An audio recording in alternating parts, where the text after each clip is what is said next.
Hello, everyone, and welcome to the Got Mental Health Podcast. I am your co-host, Rachel Cove. I am a multi-passionate entrepreneur, author, artist, mother, and certified recovery coach. I'm your co-host, Arthur Mogilevsky, entrepreneur, girl dad, animal activist, and owner of AM Healthcare, a premier substance abuse and mental health treatment program. With the collective experience of 21 years working in the mental health field, we are excited to bring to you a safe and fun place to talk all things mental health. We will be interviewing experts, thought leaders, entrepreneurs, and professionals in the entertainment industry to better educate, inform, and inspire our community to have positive mental wealth. Welcome back, everyone, to the Got Mental Health Podcast. Today, our incredible guest is Mary Gordon. Mary is a master's level licensed advanced alcohol and drug counselor, an internationally certified advanced alcohol and drug counselor, and a skilled dance movement facilitator. She works with professionals and organizations on developing programs focused on family recovery from addiction. After a move across the country, Mary continued her career at the world-renowned Betty Ford Center in Rancho Mirage, California. Here she worked as a counselor and most recently as the director of their critically acclaimed family and outpatient program. In this role, Mary expanded and developed programs focused on resiliency and recovery. Mary retired in 2015 and established Inner Direction Recovery, which allowed her to broaden her scope of practice. Mary provides counseling and coaching to a variety of clients, including family members who have a loved one struggling with substance use, individuals embarking on a sobriety journey, and people who need to reinvigorate their approach to their own wellness. Mary provides Women I Am renewal retreats, a spiritual, experiential process based on a feminine perspective of recovery. In addition to working directly with families, Mary provides presentations, workshops, and staff renewal retreats to professionals and organizations. Welcome to the show, Mary Gordon. Thank you so much, Rachel and Lori. Our schedules have finally aligned where we can make this happen. Yes. Thank you so much. I'm so glad to be here, and thank you for the work that both of you do in this field.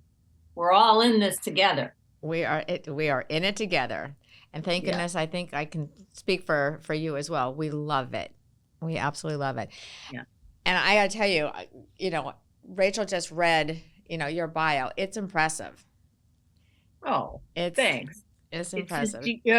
We just keep hanging in there, and well, as we talk with each other today, and I know you'll have stories too, but some of the stories of the different families in rural Maine, as well as the families out here, and the continued effort for people, the wonderful people that we all meet that are challenged by mental health issues and addiction issues.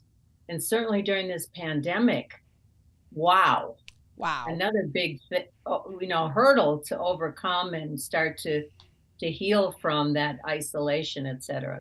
So here we are. And I can't wait to get into this discussion because a lot of families listen to this podcast. Lori's been working with families for over 30 years. I've worked with families. I'm a part of a family. We all come from a family. And I want to be able to provide families with tools and with skills on how to create more harmony and positive change and long-lasting, effective change, not just like short-term change, but long-lasting change where people can be excited to be in their family again. I feel like there's this negative connotation now to family. I mean, even think about the holidays. Oh, I'm going back to see my family. That's right. I mean, wouldn't it be nice if we could really create an environment again with family where it becomes a really positive, loving, happy, harmonious experience? Yes. And may I interject something here about one, I had a flashback of this experience at the Hope House in Bangor, Maine, which was a treatment center for people on the street, homeless people, 3 hots and a cot. Basically, they did the back and forth. Mm-hmm. When I first started working there, one of the gentlemen and I can't remember his name right now, took me to where the clients that we were going to be working with lived. And he said, get your big warm coat on and your boots, Mary, because remember, it was Maine, and let's go out. And we went out, and he took me to a place called the Pines. And there were the tents and the different things for homeless people. And he said, so keep your expectations low and your acceptance high. And remember that they all come from a family. Oh, So It gives me beautiful. goosebumps to think about it now, because that was my early training in substance abuse counseling. I had moved from being a teacher in schools in rural Maine to then my own recovery, and then getting my master's degree, et cetera. Like all of us, we have a journey in our education and support. And my first family group at the Hope House was a circle of all the clients there. And of course, most of them were not connected to their families, obviously, at that point. And I remember this one gentleman, I started in as if, I'm talking like I know what I'm doing. Here I am, I'm a new counselor, and I'm talking about families. And of course, it strikes a chord, a heartache and a pain for clients that are living in the streets and living in tents and so forth. And anyway, I said whatever I said at that point. And this guy gets up, and we were in a big circle, and I was the only counselor in that big circle. I think there might have been 20, 25 of clients there. He stands up and he picks a chair up and he throws it across the room. And, I stopped, I paused, and I remembered not only my training, but the heartache that it is for anybody who loses their family. And I said, what can we do to support you right now? And he started to cry. Now, sometimes what we would do, of course, we keep them safe, but sometimes what we might do is criticize or judge or say, what's wrong with him? And then do a big diagnosis of this guy. This guy had lost his family due to his addiction, due to his mental illnesses, and he was living in the street, and he'd lost everything. So, of course, he would be enraged and at a loss. So that was really a kind of very enlightening for me, Rachel, to hear, see, and be a beginning counselor in this field. And so, and from then on, I really learned the richness of that experience. Really helped me when I moved across country. I mean, it was like, what a contrast working there. And then I also worked for the state, and then moving out to Betty Ford Center and doing the work there, which was a whole different clientele. So quite a change. Oh yeah, and it's interesting. So at Betty Ford, you had the families for the most part. I think if I remember right, Betty Ford, they have to participate. It's not even a choice, right? So the families are involved, whereas what you're talking about before is families are nowhere around. No, that's right. What I'm wondering about, and I don't know how kind of deep you want to go into this, but deep. In that environment, did you see, right, the homeless, right, creating and developing their own family systems? Yes. Because that's an excellent question, Lori, because first of all, and I'll switch to the Betty Ford family program, they were not required to go, but we'll talk about what that was.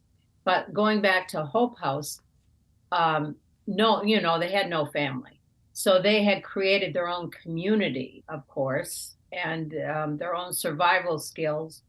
And so we created within the Hope House, and we had regulars that would come in. They'd come in, they might stay clean and sober for 90 days. Sometimes people made it 6 months. And one of the counselors there who worked there had been a homeless person, and he stayed clean and sober, and then he became a counselor. He got his license and became a counselor there. But what we would do is help them to see that community is family too. Mm-hmm. And that how do you reconnect with a family that has sort of disowned you and said, we don't want to have anything to do with you. Now, some of them were able to reconnect, maybe not in the way that was sort of, how we would think of it as living back with them or reconnecting and meeting with them, but in some meaningful way to them, they were able to, some of them, Mm-hmm. if they stayed alive. Right. And my friend George, the counselor that I said that had been a homeless person, I had just, I call it my adolescent purchase. I had just made this, bought this secondhand Toyota, had rear wheel drive, not a good thing in Maine to have rear wheel drive because of course the snow and the ice. But anyway, he was going to go talk to a school department about the issues of addiction. So he said to me, Mary, I don't know how I'm going to get up there. And I said, oh, you can borrow my car. I'll give you the keys. He looked at me stunned because, he'd been homeless. Here he was working as a counselor, just getting his life back together, getting a license, getting a driver's license, but not having a car. And here was someone saying, yeah, you can use my car. I trust you to do it. He could not even believe it. And he had to go to real northern Maine and talk to the kids. Then he came back and he gave me the keys back. He said, I could have stolen your car. I said, I know, but I trust you. And that's that whole thing that we all get. We start to help them to build trust with each other. And then the families start to trust that they're going to do what they say they're going to do. Mm-hmm. So that's a long road. Yeah, I'd like to start from there. So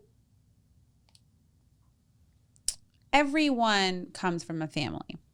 Absolutely. We all families have their ups and downs. Yeah. Do you think that in our society, the pressure to look like you have the perfect family causes some serious mental health issues? Yes. And let's talk about just in addressing that. What I'd like to say about that is ethnicity and cultural issues are something that, of course, we need to be very competent with, because that's going to be different for everybody. And families are different for everybody. And one of my favorite quotes from Alice Walker's book, The Temple of My Familiar, was, if you want to find out everything about yourself, find out everything about your parents, your grandparents, find out the kind of cars they liked, what kind of food they liked, all of that. And the connection back to them for us in working with families is slow, steady progress. Is first of all, the education that we do to teach families that they didn't cause this illness, they can't control it, and they can't cure it, but they can cope and they can learn new ways to connect. But your question about looking good, yeah, we used to see a lot of looking good families that would come into family program at Betty Ford Center. When I say looking good, they wanted to not talk about how hurt they were, how sad they were, how scared they were, how angry they were. Now here their patient is in treatment, or patient is getting treatment either at Betty Ford or someplace else, because we didn't just have family members from Betty Ford Center. We also had other treatment centers that didn't have a family program that sent their family members there. But that connection was broken. So one of the first things I talked with my staff about, and we really over and over again in our team meetings would talk about, and that is, let's not label our families. Let's not pathologize them. Let's talk to them as if they are real people with real hurts and pains and real skills. And that some of these skills don't work when it comes to recovery. So how are we going to do that? So, after the first opening circle that we would have at Betty Ford, people would talk about, who the three things that they talked about was, who are you here for? What one incident that during their active addiction that impacted you, and what would you like to get out of a family week? So we put it back on them for the opening circle. And some people just were so relieved to have a family member or their patient in treatment that they wanted to look good, like you're saying. Oh, everything's fine now. They're in treatment. Instead of, well, I'm so sad, or man, I'm so glad they got here. Man, I'm so pissed off at them. You know, that it's really a mixed bag, Rachel, of looking good families and families that are obviously to the point where they're really kind of falling apart. I like the falling apart families too, because what they're doing is they're being real. Their heart has been broken. Their trust has been broken. Yeah. And they need to be lifted up and given some skills. Yeah. And I think it's important to see that everyone has a different story. And I guess I speak to the families that present like everything is okay. Yep. Because I've worked with a lot of people that come into work or into some type of community and they are smiling and they say, I'm doing great. How are you, Bob? Oh, I'm doing awesome. How are you? Oh, I'm fantastic. And then they're going home and they're drinking themselves to death, or they have an inability to connect with their kid, or they're making millions of dollars, but they literally have no idea what their kids' passions are. And then, and then they're killing themselves. And I want to be honest about that because it's something that is, I mean, suicide rates right now are so high, especially since COVID. And we have to, we all want to love our families. We all want to have connection with our family, where we are innately designed to connect, especially with our family.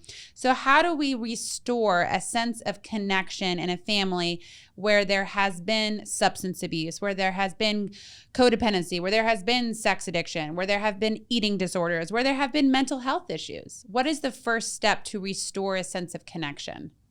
Well, I think in the case of if an organization has some kind of a family group, or we had the gold standard at the time of 5 days with families, 5 days with just the families. I haven't heard of that recently. I don't think any place has the luxury of that anymore. But I think the starting point is the communication and being able to sit down with the families and start with communication skills with them and teaching them, how do I talk about my feelings? Giving them a specific, we used to call it the feeling formula, and I'm sure you use something like this. I felt sad when you relapsed again because it scares me to think I'm going to lose you. And I wish you would get help for your alcoholism or your drug addiction. So the family member who's speaking from using I messages and using feeling language and non-accusatory, once they learn, I'm telling you, once family members start to learn that and start to practice it, it does make a difference. And I'm sure you've seen it too, where the communication, as little communication as that, starts to build trust. Well, it's interesting. So I think there are a lot of families that can start there, and that's where it starts. I also see a lot of families where there's a step that has to happen before that, where there has to be the identification, right? Yes. That there's an issue, like you're talking about, the father that doesn't recognize. I think that a lot of times I don't even know that. I don't think they even know there's a problem. I don't know that they know they're disconnected. There are some that do, clearly. But I think a lot of, and again, depending on, culturally, where you come from, how you are brought up. My job as a father, right? The way I connect is to provide for, right? That's old school. Whatever it is, I don't know that they're always aware that there's a disconnection, that there is a problem. So first and foremost, I think bringing that to their awareness, getting them, you asked a question the other day when we were kind of talking about this, is it denial? And I don't always even think it's denial. I think it's just being unaware, right? Yes, unaware. Well, and the other thing, I like that, Lori. I like what you're saying about that. I think, Okay, so if we don't want to use denial, we can use unaware. And we can also talk about the fact that what you just described, let's say culturally, because I've worked with different cultures in different settings, not just at Betty Ford, where, like, for instance, the Native American culture back in Maine, I did some family work on the island with the Penobscot Indians. Now, first of all, it was very, very different for me as a white woman to go in. I had to get permission from the chief and the whole council to go in. And then I had to talk about my perspective, and I had to, of course, acknowledge that I'm not going to know what Native traditions are, and of course, study some of that. But the awareness that you're talking about is when a family member is not aware, us as working with them as counselors, as therapists, as coaches, is to really very tenderly not try to break that awareness, but gently invite them to explore in what way they see their loved one, what has happened with their loved one that they're concerned about. And then that opens up something. That opens up, oh, well, I can talk about, my son used to be really a very punctual person, and he was a hard worker. And now I see but I don't think he has a drug problem, or I don't think he has a mental illness, or I don't think he has an alcohol problem. But at least the door has opened a little bit to the parent or the either parent recognizing that there's a behavioral change that they're concerned about. But they're holding up that protective wall that you talked about, Lori. They're holding that up and they're saying, this, I don't know about this. It's scary. It is so scary. And how much more vulnerable can you get than doing work with your family? And I think one of the things I wanted to ask you was, a lot of parents come into treatment programs and their kids are the ones that are in the programs. How do you take responsibility as a parent for what you've done to contribute to the behavior or the substance? How do you start to acknowledge your own contribution and get out of this, whether it's denial or I'm not aware, right? I think there needs to be a focus with families that everybody plays their part. Everyone is playing a part in the system, correct? So it's how do you start to teach parents or family members to start to see how they've contributed to the substance abuse issue? Does that make sense? Well, what I would do would be reframe that a little bit. Okay. Because one of the things that because parents, either people come in full of shame, the family members full of shame, or the other end of the spectrum is they're shameless. They don't experience themselves as in between being human. Okay. So the first order for us as counselors and coaches and therapists is to remind them that they did not cause this illness. They can't control it. They can't cure it, but they can cope. But their coping mechanisms need to be different than what they've done. They can't yell and scream and change the thing, because that will just drive the person away. But I stay away from blame. I stay away from, when you say contribute, what I would say about that, again, language is so important. In what way did you feel yourself stuck repeating the same thing over and over again with your loved one who had an alcohol, drug problem, or mental illness? In other words, every time they came home, did you yell at them? Every time they were late for something, what did you do? In other words, have them look at their behavior without blame, because it was the best they knew how to do during the circumstances of their life. And when you know something different, you do something different. Not always, though. No, not always. No, not always. And I appreciate you bringing that to my awareness, that it's important to have a different language around that, because I don't want parents to feel like they're the ones to blame. Because I know even as parents, I'm a parent, right? It's like the first go-to is I'm going to guilt myself for something that happened with my kid. So I love how you said that gentle language. Yeah. I think too, Rachel, a lot of families resist going to treatment and going to treatment for their family members because especially parents are so, excuse me, so worried about being blamed. You know, I mean, again, you look at all the old films and TV and books, everything goes back to, you know, in a therapeutic setting, right? Going back to the mother. Right. Or the father, but oftentimes the mother, you know, and again, that parent now going, oh God, okay, you're going to therapy. I know it's all my fault. Right. And so oftentimes they don't want to engage. And so I think going back to what you were saying, Mary, I think it's really important to help support the family as well. Right. But also getting everybody to take a look at what their part is. That's what I was speaking to, yeah. It's looking at the system, right? The family system and what is everybody's part? How do we unknowingly, right, perpetuate the system? That part. So for instance, like in that, how do we unknowingly do this? One of the really important pieces of the family week at Betty Ford was the 2 days when the patients would come over and join the family. They'd participate in a lecture, and the lecture would be on family systems and how everybody adjusts to addiction in the family. I'm sure you've seen that model before, probably use some of that. And then they go into small groups, and in the small groups, each patient is with if they have more than one family member, they move to a different group. But if, let's say they have one family member, they'd be in that group, and each one, the family member and the patient, would talk about, from the I language, just what you're talking about, Rachel. When I yelled at you and blamed you for fill in the blank, I really pushed you away.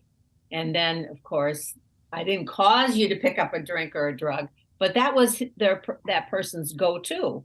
The drug or the drink was the solution. And then the alcoholic addict would listen, and then they would also talk about what they did. Yeah, every time this happened, I would pick and use up, and I would be mad at you. You didn't bail me out of jail, and I'd be mad at this and so forth.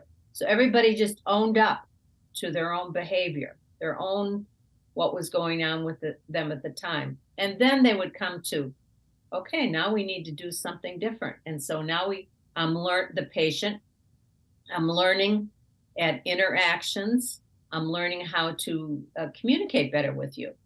And then the family member, I'm learning at the family group or the family week or whatever, I'm learning some new skills about how to communicate. Now, of course, I'm saying this as if this is sort of the ideal, but we're hoping that families can go away with some skills that they can immediately put to use. And of course, do community support. We always recommend. We had Al-Anon come in and talk to the family members about what the participation in Al-Anon was. Oftentimes we refer family members, especially if there was a lot of things going on, to a family therapist to also work on other issues, because you can't get it all done in 1 week, obviously. Yeah. I love what you said, Lori, and I love what you're saying, Mary. I didn't see it that way, that parents often avoid treatment because they don't want to be blamed. I didn't ever see it that way. And so I think how I was trying to kind of phrase it was, if parents and if someone does something that hurts another person, right? So if there's a system, and like you said, it's approaching it gently. But I think a lot of these kids or a lot of people who are in romantic relationships, it's like they want to say, hey, your behavior hurt me, right? Yeah. So how do you teach people to communicate without getting defensive, without people running out the door, without families screaming at each other, or mom going, well, I didn't do that. That was your dad. And, I'm so busy with work. How am I supposed to know how to do this? I'm the one that's working all the time. There's so much avoidance of the truth because people are so defensive. Yeah, because people's hearts are breaking. Right. So how do you deal with broken hearts? Yeah. Well, people are going to get defensive, and people see, it's hard to say to somebody, but after people are in recovery for a while, they can see it's not personal what somebody's doing to me. An act of anger or pushing somebody away, not physically. I'm not talking about abuse, but somebody, pushing another family member away in words or actions is not a personal thing. It's because they're hurting that's happening. So that takes a lot of inner work on the part of the family member. And of course, it takes a lot of inner work on the part of the person who's recovering. But I would often have patients come up to me after I would do the lecture on the family for a couple of hundred people patients that were there, and, talk about all the things that we're talking about here. And inevitably, after the lecture, it wasn't always men, but sometimes it was men. How can I get my wife to come to Family Week? And how can I get her to go to Al-Anon? And I said, and how can I get her to trust me? And I said, well, you know what? You're not going to get her to trust you. Good luck with that. How is somebody, after years of drinking and drugging, how is somebody going to trust you? They're not going to trust what you say. They're going to trust what you do. So if you show up for your life and show up for the life in your family, they'll begin to trust you, but it's going to take a long time. It's not right away. I can remember this one particular patient was talking about, well, I've just done 60 days here at Betty Ford Center, and I'm sure I'll be all right now. The sort of fantasy of going to treatment now, everything's okay. But the family is kind of left behind in that they're kind of, my daughter, who has worked with children in the children's program, she used to always put it in the sense of there's different people enter recovery at different stages and ages. So let's say the husband goes home and the wife doesn't go to Al-Anon or doesn't, get any kind of therapeutic help. Well, okay, but he still goes to meetings and he still maybe does some follow-up counseling or goes back to your place for aftercare and is doing the deal. But the wife is still that's because she's not ready yet or she's not willing yet. But slow but sure, usually family members will get on board with encouragement from others, not necessarily the other family members. But that's inevitably what people want. Okay, we're going to skip off into the sunset and live happily ever after. It doesn't happen that way. Right. Well, I think, and getting back to your question too, I think a lot of times with the families, a lot of it's going to be education, right? Helping them to understand also the difference between behavior, right, and the essence of a person, who the person is. Somebody's behavior when they're drinking and using versus, who they are when they're not, and really helping them to understand the difference. And kind of what we were talking about last hour is survival and helping the family member understand that when the addict, right, in the relationship strikes out, they're striking out because they're trying to survive right now. They're trying to survive in their addiction. That's so beautifully said. Yeah. Yeah. And so then getting to what you said, it's not personal. It feels personal, but it's not personal. Yeah. And that does not mean that the recovering person who just went to treatment can get away with any behavior that they have. They have to be accountable for their behavior. Absolutely. They're going to an AA meeting on a regular basis and they've got a sponsor and then maybe they're doing some outside therapy and so forth. But that does not give them license to come home and shout and holler at their wife, their spouse, their kids and say, well, I'm in recovery. I'm okay. That we don't excuse that kind of behavior. They're accountable for that behavior. Mm-hmm.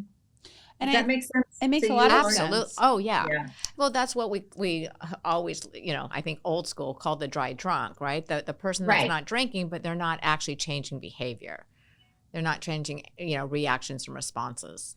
So for the people that are leaving treatment center and they say, how do I get my family to trust me again? What would you guys say? I'll start with you, Lori. Well, I would go back to what Mary was saying is this isn't an overnight thing. You know, you have to be patient. Know that you're gonna have to change behaviors, and you're gonna have to be consistent. I think consistency is key. Wouldn't you agree, Mary? I think consistent, believe what they do, not what they say. And also, though, I think for the families, like the families are healing too. They've been a part of a system for a long time. It's funny because when I spoke to you originally, Mary, and I said they've been a part of a system that's dysfunctional, you opened my mind to seeing it differently, that it's not dysfunctional. Right. It's the language is they're functioning in pain. That's what they're doing. They're functioning in pain. So we can call it, sometimes it's, because it's not all bad in all families. Sometimes it's even keeled. There's laughter and there's family gatherings and so forth, even during the active illness. And then sometimes it's uneven and chaotic and very painful. So yeah, we want to try to, because it really has lost its meaning anyway. Dysfunctional. What does that mean? Dysfunctional. Well, functioning in pain. Functioning in pain. Now you're functioning in pain because you're reacting to something. Like the family member that you mentioned, Rachel, of taking something personally. It's hard not to take it personally if somebody's yelling at you or in some way criticizing you or judging you. And it's hard not to take it personally because we're tender human beings. We have a heart. We have feelings. Well, I think too, we're going to make mistakes. Right. Yes. And I think families have to have agreements put in place for, okay, well, what happens if you leave treatment and you make a mistake? And how about, because I think the client or the person who goes to treatment, usually they leave and they come out and they feel like everyone's watching everything that they do and they feel paranoid and then they don't get a break. Right. So right. How do you set up a system for success when the family, when the person who went to treatment goes back home? Well, what I said, people are going to be watching what they do. Yes. So you just tell them that, hey, going to be rough for a while. They are going to be watching because you've lost the trust of this family. Just tell the truth. Just because you went to treatment at interactions, that doesn't mean you're all of a sudden you're well. So your family does not trust you, and that's okay. What does well look like? What is a well person in a family? So we can have something to... What a question. I know. What is a well person? Okay. Well, go ahead, Lori. What do you say? Oh, no, you're the guest. I defer to you. What is a well person?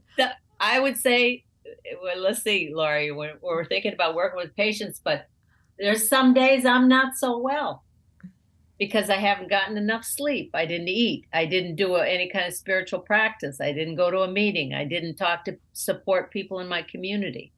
I didn't get exercise. So I might be off kilter. So then something that my husband or somebody else in my family says to me, I take personally. It's not them. They did nothing to me.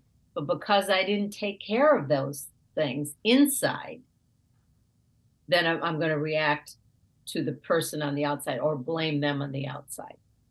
And the one wonderful, I don't know, you probably are familiar with Thomas Keating, the monk, that he's dead now, but he's written a lot of books on addiction, and there's some YouTube pieces on him too. But he did an interview with a long-term AA person, and the name of the book is called Divine Therapy and the 12 Steps.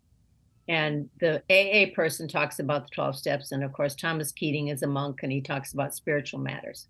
And one of the things that struck me, and it's the thing that we do when we're working with families and clients, is to help them to understand that they're not going to get all their needs met with one person or one family member or a sponsor or a counselor. So he had one little phrase that he uses when he does his meditation. I let go of my need for esteem, control, affection, security, and power. That's good. And I embrace this moment as it is, because none of us got any of those things totally met when we were children, adolescents, even young adults. Can you repeat that? And can you write this down? Yeah, can you write that? I'm going to write that down. I know. I love this. I love this. So, because I want this to really resonate in people's brains and to have them retain it. So say it very slowly. Yeah. And to the family members who may be listening in, if they just jot it down, it's a thing to remember. It's a kind of a mantra to say to yourself when you're feeling this way. I let go of my need for esteem, control, affection, security, and power. That is so yummy. And I embrace this moment as it is. The power of now. The power of now. But listen, here's the thing about that. One of the references in this particular book on divine therapy is the fact that the first few steps of any 12-step program are about surrender. Mm-hmm. And you see, when we're children growing up, and people that have families now that have little children, for example, of course, the little children depend on the parents for security, esteem, power, control, and affection. And you have to get those needs met when you're a child. Now, none of us got all of our needs met when we were children. There's nobody that has. I don't care what kind of a family you come from. Even if your family was pretty even-keeled and you didn't have addiction or you didn't have mental illness in your family, you still didn't get all those needs met. That's why I love Alice Walker's book where she talks about you want to find out about yourself, find out everything about the generations before you, your ancestors, what they went through. And it gives you a picture of where you're at. But his whole point was when we're reacting to things in the present moment, it's because we want esteem, control, affection, security, and power. And then you think about being a counselor or a coach or a therapist or an educator, and somebody doesn't agree with you. Oh, well, I let go of my need for esteem, power, control, affection, and security. That's a really good mantra. Moment. Well, that's the definition of well. There you go. Boom. That was good. That was really good. Lori. Very good, Lori. I love that. You gave it to me. So I love that you said communication is the most important ingredient in all relationships. And I think what you're doing is essentially you're teaching families to communicate with each other again. Yes. So with communication, if you have a family in the room, how do you educate them on how to express themselves? Well, first of all, you don't come from the standpoint of, I know more than you. Okay. Engaging a family at where they're at. For instance, examples would be, we've had a variety of people come through family programs. Some were longshoremen, some were lawyers, doctors, some were blue-collar workers, some were retired. So you had a variety. So you get to know who they are. Oh, tell me about your longshoreman experience. Tell me about what was it like to be a defense attorney? What was it like to be computer analyst? You get to know what their expertise is and where their comfort zone is. And let's say that was the mother, let's say it was the mother. Let's say they had a stay-at-home dad. I mean, you don't know. You got to find out what the flavor of that family is. The uniqueness of that family, the ethnicity of that family. So, for example, just you think about your own families, but I think about my mother. My grandparents were Italian immigrants. They spoke Italian. I mean, they were right from Italy. My mother never learned any Italian except the swear words. Good for her. Yeah, I know. And my dad was Irish, but his parents were second generation immigrants. So they married the Irish and the Italian. So I found out a lot about, especially as I got older, about both sides. But one of the things that my mother suffered from severe depression. She did not have the help that we have today for depression. My father was an active alcoholic. He eventually died of alcoholism, but he never drank at home. How would I know he was an alcoholic, right? Oh. He never drank at home. He was a blue collar. We had a family business.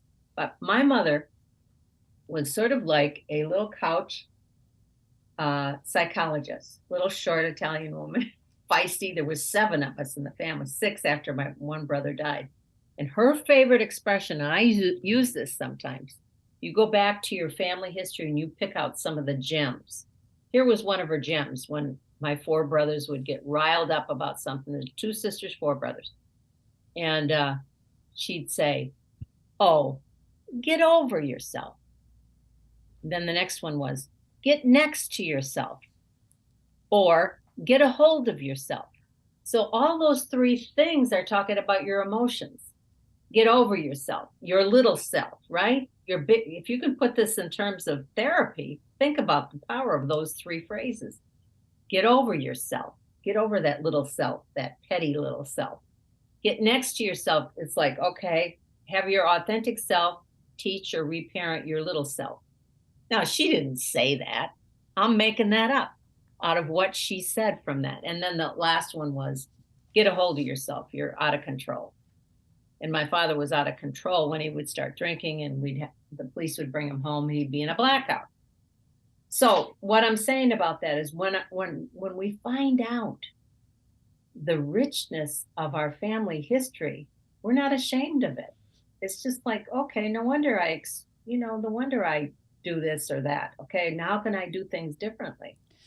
So I think it's being curious of where you come from, being curious and interested, and understanding how your upbringing has influenced your behavior today, has influenced your beliefs today, has influenced your approach in parenting, has influenced your approach in how you communicate. Because, Lori said something earlier that I've always brought up in groups that, back in the day, a good father meant I'm going to go provide for my kids. That's right. What it meant. I went to work all day. I came home, popped open a beer, sat down, and didn't really talk a lot to my kid. But that's what a good father meant. And now that's changed.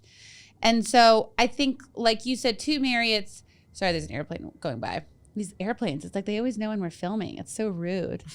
They got your schedule. They got my schedule. But, I think you're absolutely right that we have to remove the labels. If we're healing a family system, I'm not a good dad. I'm not a bad dad. I'm not a good mom. I'm not a bad mom. I'm a human. And this is how I show up. Does this behavior affect you? How does this behavior affect you in that way? Oh, it lands in this way. Okay, so if it lands in this way, do you like how it lands? No? Okay, maybe can we figure out a way to where I can throw the ball a little differently so it hits you a little softer? I don't know, but I think like you said, we have to be open-minded in the conversation. Yes. You know what, actually, it hit me, and I just want to tell you, you're talking about, again, finding out more about our families. And so I'm, in my head, kind of reeling back and going, hey, God, what do I know? What do I know? And I'm thinking, I know very little. And what I know is that there were some really interesting things that happened in my family. My mom had a sense that she was in foster care the first few years of her life. It wasn't until my mom was about ready to pass away that her cousin told her that she was born illegitimately and got the whole story.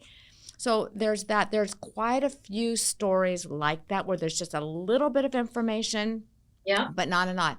I couldn't tell you a lot about, again, my grandparents and my great-grandparents. That in and of itself, though, this is what I just realized, tells me a lot about my family, right? And a lot about what you're talking about with labels. My grandmother or my great-grandparents weren't okay having an illegitimate grandchild. So she went to foster care, right? My grandmother was sent away. Those types of things, because they didn't want that label, right? My father was the kind that says, we keep everything. We deal with it here. We don't talk about our issues, right? We keep within the family, blah, blah, blah, blah. That's right. Yeah. So, right? So when you talk about it, what did I learn? Again, I learned that, again, there are things to feel shame and embarrassment for. It's better to hold that in and not to be open and transparent and own yourself and own your history and own your feelings and your experiences. So so thank you. I actually got a little therapy here today. Me too. That was very helpful. I love that. Mary, a couple questions that we ask people on every show.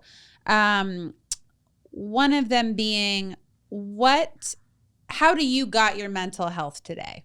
So what do you do for your own mental health? And I love that you guys are both therapists and that we can honestly say, hey, we're humans, we're therapists, we're moms, we're parents, we're wives, we're husbands, however. And we all have our mental health to take care of. No matter what role you show up as, no matter what your profession is, it is your job to take care of your mental health, especially in this field where it's so easy to get drained. I mean, we're hearing painful stories all the time and we're showing up in service to others, but we have to take care of our mental health first. So what are some ways that you got your mental health today? Okay. Well, I would say that the number one thing for me, being a recovering alcoholic myself, is that, of course, I go to meetings. I still go to meetings. I have a community of people, and particularly a small unit of women's meetings that I go to, and a small unit of women that are my support system, prayer and meditation, swimming and exercise, music and drumming. My husband is a musician. I'm also a musician. I'm also a drummer. So that lifts my spirit. And, family, we have a extended family, so we try to get together with them. If not physically, we at least do calls and Zoom, and then we take some trips. So I don't know, I just balance. And I know I'm still doing some, Zoom meetings, clients and workshops. So I want to balance that with just living life, enjoying my life and being of service to others. Yeah. And being in this profession for as long as you've been in, when you've felt burned out, how have you best supported yourself with that? For a therapist who's listening right now, who loves their job, but maybe they are burned out from it and they still have to show up to work the next day. Don't know what you're talking about. Yeah, I don't know who I'm talking about either. But we exist, like they're out there, So Yeah, how do you what would you say to that person? Well, as we know about compassion fatigue, and I think when my first supervisor told me something that has stayed with me, and he said, Mary, you're wearing two hats. You are working in the field of recovery and mental health issues, et cetera, and you're also a human being with your own issues in recovery. So make sure which hat you wear most often. And of course, that is take care of yourself. You can't take care of somebody else or Right. give care to somebody else without giving care to yourself. Mm. So that was a real important message that I needed to hear. And compassion fatigue, I think in treatment centers or small organizations, outpatients and, organizations like you folks have, is just to be mindful and pay attention to each other and say, hey, I think you need a break. Take a week off, take a day, whatever is allowed within that organization, take a break. Yeah. Because everybody needs a break. Everybody needs a break. One of the tools my therapist taught me is instead of asking people, how are you doing today? How are you feeling in this moment? And I teach that to clients all the time. And not how are you feeling today? How are you feeling in this moment? Because it changes moment by moment. And I think it reminds people to check in with themselves. Oh, well, gosh, how am I feeling in this moment? Instead of having it be good or bad. Oh, I'm feeling sad. I'm feeling disappointed. I'm feeling rageful. I'm feeling angry. I'm feeling excited. I'm feeling passionate. So that was a tool I liked. My last question is, what would you tell who you are now tell younger Mary when you're 15 years old? What would you tell her? Gosh, I'm really old, so I don't know if I can remember a 15-year-old. What would I tell her?